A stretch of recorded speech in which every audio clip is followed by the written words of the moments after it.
The crystalline spires of Resonance Prime caught the morning light and threw it back in patterns of silver and gold. The Cathara moved through their city like living jewels, their bodies made of what looked like colored glass but felt warm too. The touch. They spoke without words, sending musical notes through the air that carried meaning deeper than any human language. Ambassador Hannah walked among them, one of the few humans who had learned to understand their harmonic speech. She had lived with the Cathara for 20 years, serving as their voice to the galaxy beyond their world.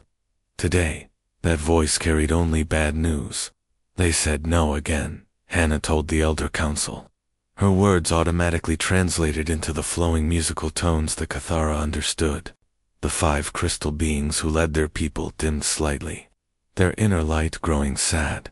The largest elder, whose body sparkled with deep blue patterns, sang a question that meant, "Did you tell them about the healing gardens?" Hannah nodded. "I showed them the recordings. How your people can bring dead worlds back to life. How you saved the Centauri colonies when the plague hit. How you healed the radiation damage on New Tokyo." She paused, feeling the weight of failure. They said, "Your technology was interesting, but not worth the political complications." The truth was simpler and crueler. The Cathara could not lie. When they spoke, their harmonic language carried the truth of their emotions, their intentions, their very souls. This made them terrible at politics. In a galaxy where trade deals depended on bluffing and treaties required careful deception. The Cathara were like children playing a game they could never understand. Every major power had used them at some point. The Zephyrian Empire had taken Cathara healing technology to patch up their wounded soldiers, then refused to honor their payment agreements. The Nexus Consortium had promised protection in exchange for exclusive access to Cathara bioengineering, then sold that same technology to the highest bidders. Even the Ethereal Collective, who claimed to value truth and harmony, had quietly abandoned their embassy when the Cathara had honestly reported seeing ethereal ships smuggling weapons to rebel groups. "The galaxy fears our honesty," the Elder sang a melody that carried deep sadness. "We cannot play their games of hidden meanings and false promises." Hannah was about to respond when alarms began to sound across the city. Not the harsh mechanical warnings humans used, but gentle harmonic tones that somehow felt more urgent than any siren. The Cathara around her stopped moving, their bodies brightening as they shared information through their neural network. "Captain," June's voice crackled through Hannah's communication device. "We're picking up massive energy signatures on the outer system sensors. Something big is coming through hyperspace." The something big turned out to be worse than anyone had imagined. The Void Swarm had found them. The swarm was unlike anything else in known space. Where other species built ships from metal and energy, the swarm grew their vessels from living darkness. Their bioships looked like infected wounds in space itself, consuming light and heat and life wherever they went. They had been moving through the outer rim for 3 years, turning garden worlds into empty rocks and leaving entire star systems as cold, dead zones. The worst part was how they spread. The swarm did not just destroy it, converted. Worlds touched by their influence became part of their collective, sending out their own swarm ships to infect new systems. Dozens of civilizations had vanished completely, their populations absorbed into the growing darkness. Long-range scans show approximately 50 bioships in the advanced fleet, Captain June reported. But our intelligence suggests the main swarm has thousands of vessels. The Cathara elders gathered in their central chamber, a vast crystal dome that amplified their harmonic speech across the entire planet. Within minutes, every Cathara on every world knew what was coming. There was no panic, no chaos. They simply began to sing. The song was unlike anything Hannah had ever heard. It carried the weight of an entire species facing extinction, but also something else, a strange, almost mathematical precision that made her think of scientific calculations rather than emotional expression. "What are they doing?" she asked the nearest elder. "We are sharing knowledge," came the harmonic reply. The swarm can be stopped, but only through perfect coordination across multiple worlds. We have the technology, but we need protection during the process. Hannah immediately opened communication channels to every major power in the sector. The Zephyrian Armada controlled the most powerful fleet in local space. The Nexus Consortium had defensive stations throughout the trade routes. The Ethereal Collective claimed to value all life in the galaxy.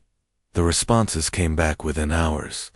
The Zephyrians were repositioning their forces for strategic advantage. The Consortium was evacuating essential personnel and assets. The Ethereals sent a formal apology, along with notice that they were closing their embassy for the safety of our diplomatic staff.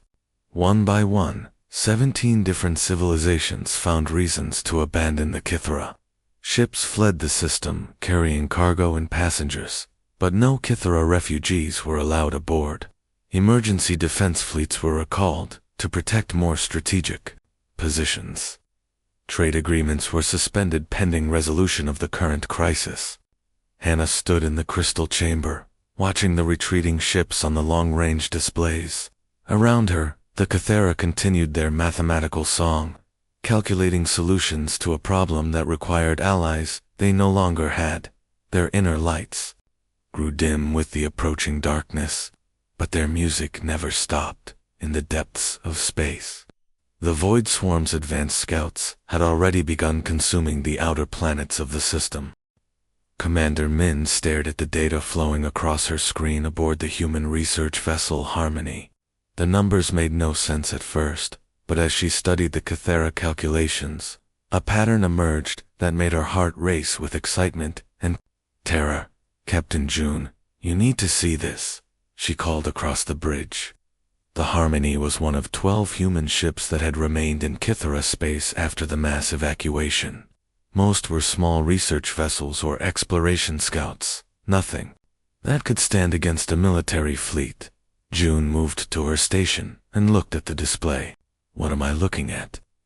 "The Kythera have found a way to stop the Void Swarm," Min explained, her fingers dancing over the controls to highlight key sections of data.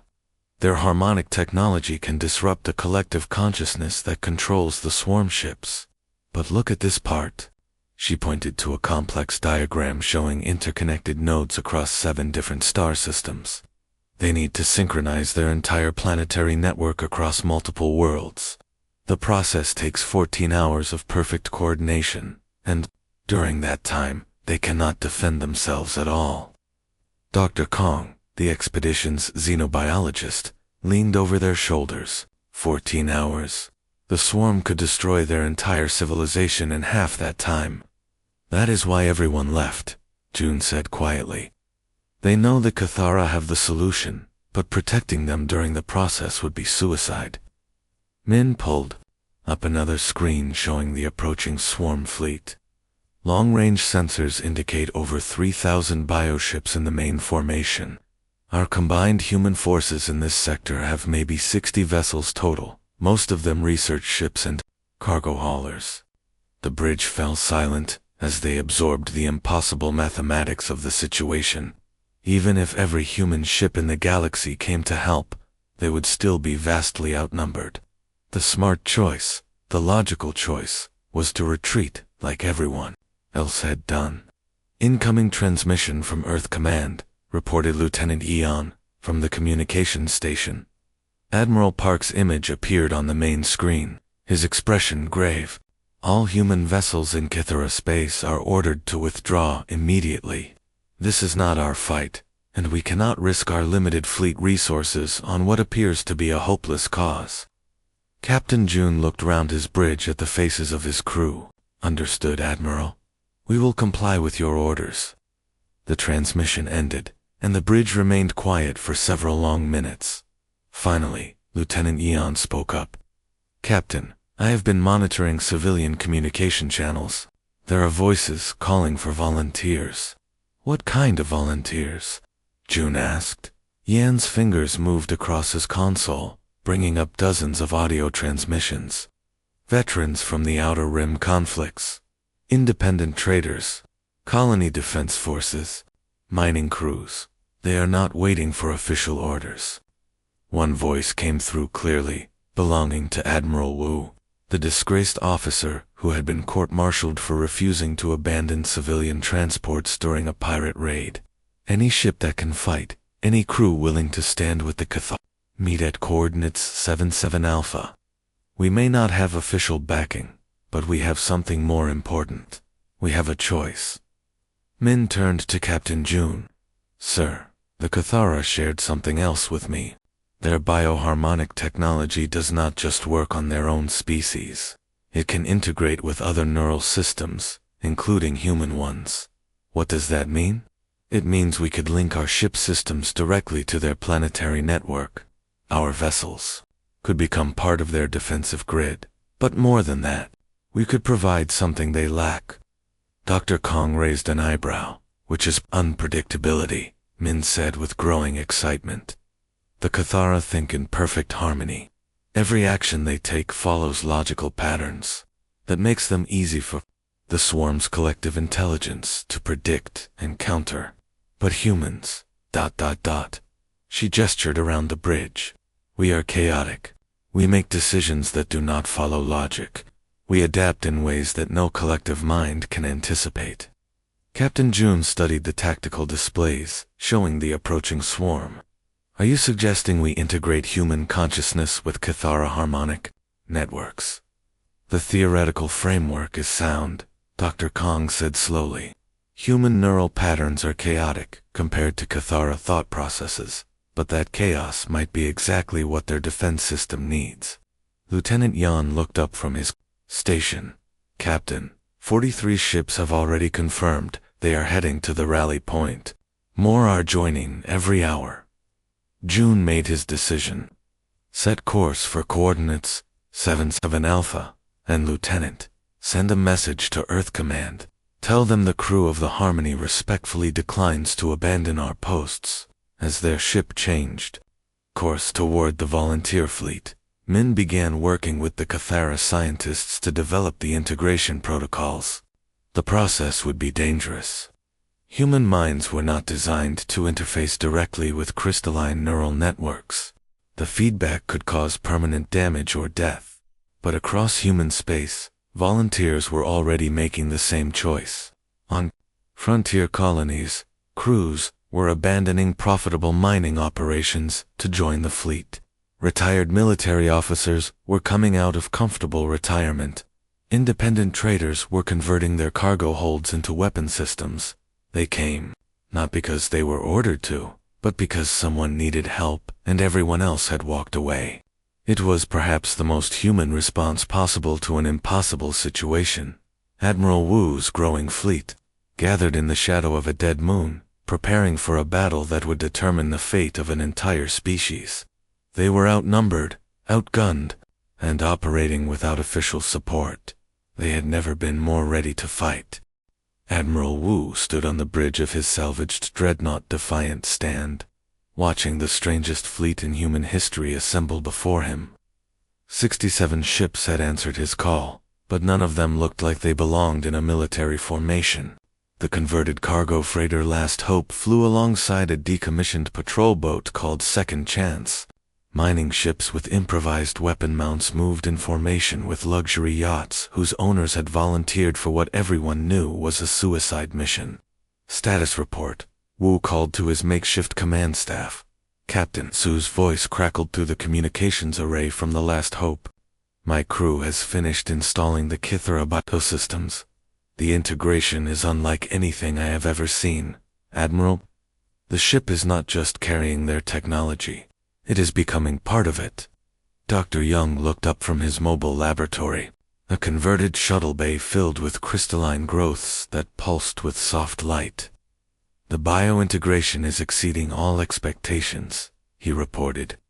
The Cathara neural networks are learning to work with our ship systems. But more interesting, our ships are learning to think. Wu moved to the observation window and looked out at his fleet. What he saw made him catch his breath. The human vessels were changing. Crystalline structures grew along their hulls like living coral. Weapon systems sprouted organic components that seemed to breathe. Navigation arrays developed crystalline nodes that glowed with inner light. Are our ships still ours? He asked Dr. Young. They are becoming something new, the scientist replied. Part human engineering, part Kithara biology. The result is ships that can think and adapt in real time, but still follow human commands. On the surface of Resonance Prime, Commander Min worked directly with the Kithara Elder Council to coordinate the defense. The crystal beings had never needed to think about military strategy. Their peaceful nature made concepts like ambush tactics and strategic deception almost impossible for them to understand. We do not wish to learn violence, the lead elder sang in harmonics that carried deep sadness. You do not need to learn violence, Min replied through her harmonic translator. You need to learn protection. There is a difference. She showed them tactical displays of how human forces could create defensive screens around Kithara worlds. We will provide the chaos and unpredictability. You provide the healing and coordination. Together, we can create something the swarm has never faced. The Kithara listened as Min explained human military concepts in terms they could accept. Instead of teaching them to attack enemies, she taught them how to create safe spaces for their people. Instead of deception, she showed them how to use selective truth to confuse hostile forces. Lieutenant Eon established communication networks that linked every human outpost with Kithara colonies across 7 star systems. For the first time in galactic history, 2 completely different species were attempting to merge their military capabilities without losing their essential nature. The integration is working better than we hoped, Eon reported from his command post. Human crews are learning to interpret Kithara harmonic commands. The crystal beings are beginning to understand human tactical thinking. But Admiral, there is something else. What is it? The volunteers keep coming. We started with 6 ships, but now we have over 100. Crews are arriving from across human space, some traveling for days to reach us. Wu pulled up the fleet roster on his screen. The names told stories of their own. The Never Surrender was crewed by veterans of the colony wars. The Stubborn Mule belonged to a family of asteroid miners who had decided their drilling equipment could be used as weapons.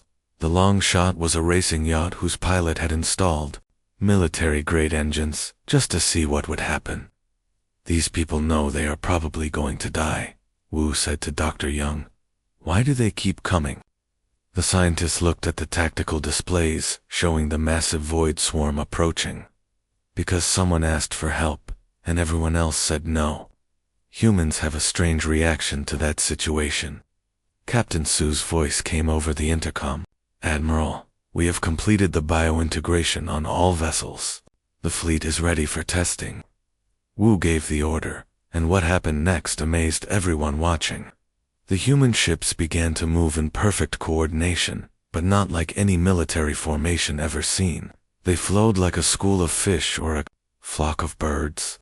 Each vessel responding to the others through the Kithara neural network while maintaining individual human unpredictability. It is beautiful, sang one of the Kithara elders who was observing the tests. Chaos and harmony working together. But even as the integrated fleet prepared for battle, long-range sensors brought disturbing news. The Void Swarm's advanced scouts had reached the outer planets of the system and were already beginning their consumption process. Gas giants went dark as the bioships drained their energy. Rocky worlds cracked and crumbled as the swarm extracted every useful resource. Commander Min studied the sensor readings.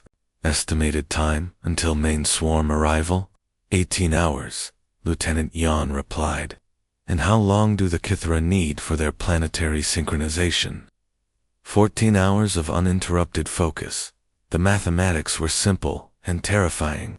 The human volunteers would need to hold off thousands of enemy vessels for 4 hours longer than the Kithara needed to complete their work. In a conventional battle, it would be impossible.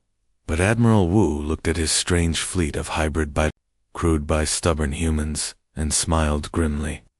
Nothing about this situation was conventional. The first Void Swarm scouts emerged from hyperspace like tears in the fabric of reality itself.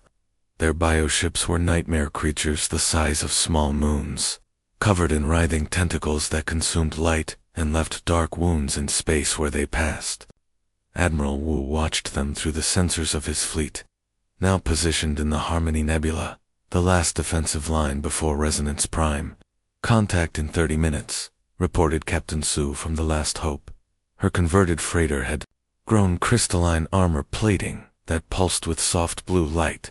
The weapon systems that had once been simple cargo manipulators now sang with Cathara harmonics as they charged. Dr. Young monitored the biointegration systems from his mobile laboratory, all ships showing full neural connection with the Cathara network. "We have achieved something that should be impossible, a fleet that thinks as one mind while maintaining individual free will." The swarm scouts moved with predatory intelligence, spreading out to probe for weaknesses in the human defensive formation. These creatures had consumed dozens of civilizations. They knew how military fleets operated, how logical minds planned defensive strategies, how fear affected combat effectiveness. They did not know how to fight humans linked to Cathara consciousness. "All ships, engage at will," Admiral Wu commanded. And what followed broke every rule of space warfare ever written. Captain Su's Last Hope dove straight into the nebula's gas clouds, using Cathara biosensors to navigate where conventional sensors were blind. The swarm scouts followed, confident in their superior numbers, but found themselves flying into a trap that made no tactical sense. 3 mining ships, the Rock Crusher, Deep Dig, and Hard Strike, were waiting in the dense gas. Their industrial drilling equipment converted into weapons that literally tore holes in space-time. The lead scout ship, a writhing mass of dark tentacles the size of a city, found itself caught in a mining laser designed to cut through asteroid cores. The beam didn't just damage the bioship, it sang with Cathara harmonics that disrupted the creature's connection to the swarm collective. "Target is confused and disoriented," reported the captain of the Rock Crusher. "It's trying to communicate with the hive mind, but getting no response." While the scouts struggled with jamming that attacked their very thoughts, Lieutenant Yan coordinated a battle strategy that would have made military academies rewrite their textbooks. Human ships used the Cathara neural network to share information instantly, but each vessel made its own chaotic decisions about how to act on that information. The luxury yacht Golden Dreams performed attack runs that violated basic physics, using its racing engines to accelerate and decelerate in patterns that made tracking impossible. The patrol boat's Second Chance fired conventional missiles while broadcasting Cathara healing harmonics that confused the swarm's collective intelligence about whether it was being attacked or helped. "They cannot adapt to us," Commander Min observed from her command post on Resonance Prime. "The swarm expects predictable responses, but we are giving them ordered chaos." The battle raged through the nebula for 6 hours. Human ships took heavy damage, but every time a vessel was wounded, Cathara biosystems would extend healing tendrils to repair hull breaches and restore damaged systems. When Cathara components were overloaded by enemy fire, human engineering crews would reroute power through backup systems that shouldn't have existed. The Stubborn Mule, a converted asteroid hauler, rammed directly into a scout ship 3 times its size. Instead of being destroyed, the impact triggered a feedback loop in the biointegration systems. The human ship passed through the enemy vessel like a ghost, leaving behind crystalline infections that spread through the swarm creature's nervous system. "Impossible," Dr. Young muttered as he watched the sensor readings. "The integration is allowing temporary phase shifts. Our ships are becoming partially non-physical during high-stress combat situations." Admiral Wu coordinated the battle from his command center, but what he was really doing was conducting an orchestra of chaos. Each human captain made independent decisions, but the Cathara network ensured perfect information sharing. The result was a fighting force that adapted faster than any enemy could track. By the end of the 6th hour, 18 human ships had been destroyed, but all 23 swarm scouts were either dead or fleeing back toward the main fleet. More importantly, the hybrid human Kythera force had proved something everyone thought was impossible. The Void Swarm could be confused, disrupted, and defeated, but as the surviving ships regrouped and began repairs, long-range sensors brought news that killed any celebration. The main swarm fleet was approaching, and it was larger than anyone had imagined. Sensor count shows over 4,000 bioships, Lieutenant Yeon reported, his voice tight with fear. Some of them are the size of small planets. Captain Su's damaged voice came through the communications array. Admiral, we have 49 ships remaining. Most are badly damaged. How do we fight 4,000 of those things? Admiral Wu looked at the tactical display, showing the approaching darkness. The mathematics were beyond hopeless. His ragtag fleet had perhaps 2 hours before the main swarm arrived, and even their miraculous victory against the scouts had cost them nearly half their numbers. All ships prepare for final battle positions, he broadcast to the fleet. We knew this was a one-way mission when we volunteered. The question now is simple. How many of them do we take with us? The hybrid bioships of the human volunteer fleet formed their last defensive line around Resonance Prime, ready to face odds that would have made gods hesitate. The main Void Swarm fleet filled the star system like a plague of darkness. 4,000 bioships of impossible size moved through space, consuming the light of distant stars as they approached Resonance Prime. Some were the size of moons. Others stretched across distances that should have housed entire cities. They moved with the terrible patience of predators who knew their prey had nowhere left to run. Lieutenant Yin's voice crackled with static as he reported from his damaged communications array. Harmonic anchors are active on all 7 worlds. The Kythera are beginning the final resonance cascade.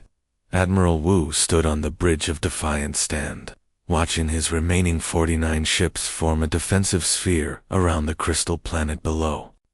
Through the bio-integration systems, he could feel the Kythera beginning their planet-wide synchronization. It was like listening to the largest choir in the galaxy, millions of crystalline voices joining together in perfect mathematical harmony. Dr. Young Wu called to the scientist. The full neural linkage you mentioned, can our crews handle it? Dr. Young looked up from his bio-integration monitors, his face pale. The feedback could kill anyone who attempts it. Human minds are not designed for that level of connection. But theoretically, yes, it's possible. Captain Su's voice came through the communications system from her heavily damaged last hope. Admiral, if we're dying anyway, we might as well make it count. My crew volunteers for full linkage. Across the fleet, similar voices echoed the same sentiment. The crew of the Never Surrender, the miners aboard the Rock Crusher, the yacht pilots of the Golden Dreams, all 49 ships reported ready for neural integration that might kill them before the battle even began. Do it, Admiral Wu ordered. What happened next had never occurred in the history of the galaxy. Human consciousness, chaotic and unpredictable, merged directly with the ordered harmonic thoughts of an entire Kythera civilization. The pain was beyond description, like trying to contain an ocean in a teacup, or forcing lightning to flow through delicate crystal. Commander Min felt the connection form as she stood in the Kythera Elder Council chamber on Resonance Prime. Human determination crashed into crystalline harmony like waves against a shore, but instead of breaking, they began to merge. The chaotic creativity of human minds provided something that Kythera had never possessed, the ability to think in patterns that made no logical sense but somehow worked. The resonance cascade began as every Kythera on the planet sang the same note at exactly the same time. But instead of the pure, mathematical harmony they had planned, the song now carried something new. Human stubbornness, mixed with crystalline perfection. Illogical hope, combined with calculated precision. The sound that emerged was unlike anything the universe had ever heard. Captain June, barely conscious in his neural linkage pod aboard the Harmony, watched through biosensors as the harmonic wave swept outward from Resonance Prime. It moved faster than light, faster than thought, carrying with it the combined will of two species who refused to surrender.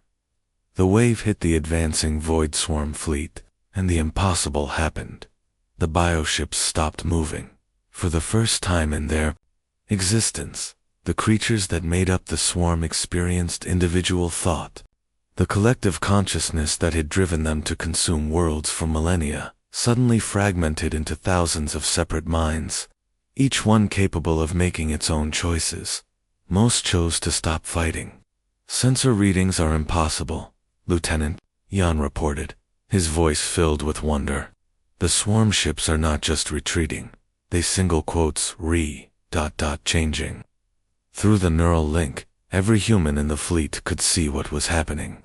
The dark bioships were growing lighter, their consuming tentacles retracting, their predatory forms reshaping themselves into something that looked almost peaceful. The collective parasite that had devoured civilizations was breaking apart into individual creatures capable of existing without destroying everything around them. But the resonance cascade was not finished. The harmonic wave continued to spread outward, reaching dead worlds that the swarm had consumed years earlier. On planets reduced to empty rock, something miraculous began to happen. Seeds that had been dormant in the crystalline song began to sprout. Dead soil started to show traces of life. Poisoned atmospheres began to clear. Dr. Young watched his instruments in amazement. The cascade is not just disrupting the swarm's collective consciousness, it's healing everything they damaged. Entire ecosystems are regenerating. The battle that should have ended in humanity's destruction had become something else entirely, a rebirth that touched every corner of the galaxy. Admiral Wu felt the neural connection slowly fade as the Cathera completed their harmonization. Around him, his crew was unconscious but alive, their minds having survived the impossible merger with crystalline consciousness. Through the viewports, he could see former swarm ships drifting peacefully through space, no longer consuming light, but reflecting it in patterns of unexpected beauty. 3 days later, when the Galactic Council's emergency response fleet finally arrived, they found something that should not have existed. Humans in Cathara were working together as if they had always been one people. Their ships were grown rather than built. Their crews thought in harmony while fighting with creative chaos. Ambassador Hannah stood on the crystalline shore of Resonance Prime, watching human children play with young Cathara. Their laughter created new harmonics that no one had heard before, sounds of joy that carried no sadness, no fear, only the pure happiness of two species who found each other in the galaxy's darkest hour. The galaxy had abandoned the Cathara when they needed help most. But humanity had done what humans always did. They fought for those who could not fight for themselves. And in doing so, they had saved everyone.